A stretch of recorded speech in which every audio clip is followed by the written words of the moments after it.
મિત્ર, જો તમારે તમારા ખેતરનું જે ઝટકા મશીનનું આખા ખેતરની જે ફરતે ફેન્સિંગ કરેલું હોય છે એ વારંવાર ન ચેન્જ કરવું હોય ને, કેમ કે વારંવાર ચેન્જ એટલે કરવું પડે છે કે જે નોર્મલ ક્લચ વાયર હોય કે ગેલ્વેનાઇઝનો વાયર હોય છે એ કટાઈ જવાના પ્રોબ્લેમ રહેતા હોય છે. હવે 6 મહિને તમે વાયરને વીંટો તો એમાં ઘેડ પડી જાય અને વાયર ત્યાંથી તૂટી જતો હોય છે, એટલે તમે એ વાયર છે બીજી વાર યુઝ કરી શકતા નથી અને તમારે ઝટકા મશીનનું ફેન્સિંગ છે વારંવાર નવું કરવું પડે છે. તો એની જગ્યાએ જો તમે આ મોનોફિલામેન્ટ મટીરિયલની દોરી લગાવશો ને તો તમારે આ કાંઈ પ્રોબ્લેમ રહેશે નહીં, કેમ કે આમાં કાટ લાગવાનો પણ પ્રશ્ન રહેશે નહીં અને આ દોરી છે ક્યારેય સડશે નહીં. તમને પણ ખેડૂત મિત્ર ખબર છે, કેમ કે આ SS 304 ની બનેલી છે. SS ના વાયરને ક્યારેય કાટ લાગે નહીં અને આ મોનોફિલામેન્ટ છે ચોમાસાનું કે તડકાનું ક્યારેય સડવાનું નથી. એટલે 4 વર્ષ સુધી 5 વર્ષ સુધી તમારે આ દોરી છે તમે રીયુઝ કરી શકશો. હવે જ્યારે તમારી સીઝન પૂરી થઈ જાય અને આ દોરીને પાછી વીંટોળી લેવી છે તો તમે પાછી કાઢી અને ઘરે મેકી શકો છો.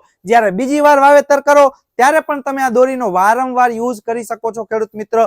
તો જે પણ ખેડૂત મિત્ર એના ખેતરમાં ઝટકા મશીનનું ફેન્સિંગ વારંવાર કરી અને કંટાળી ગયા છે અને વર્ષો સુધી ચાલે એવું ફેન્સિંગ કરવું છે તો આ સ્માર્ટ ઝટકા દોરી છે એ તમે તમારા ખેતરમાં લગાવી લેશો તો તમારે પણ ખેડૂત મિત્ર ઝટકા મશીનનું ફેન્સિંગ કરવું પડશે નહીં વારંવાર. 1 કિલોમાં 600 થી 650 ફૂટ જેટલી દોરી નીકળશે અને 3 કિલોનું બંડલ આવશે ખેડૂત મિત્ર અને માત્ર ને માત્ર 260 રૂપિયાની કિલો મળી જશે ખેડૂત મિત્ર.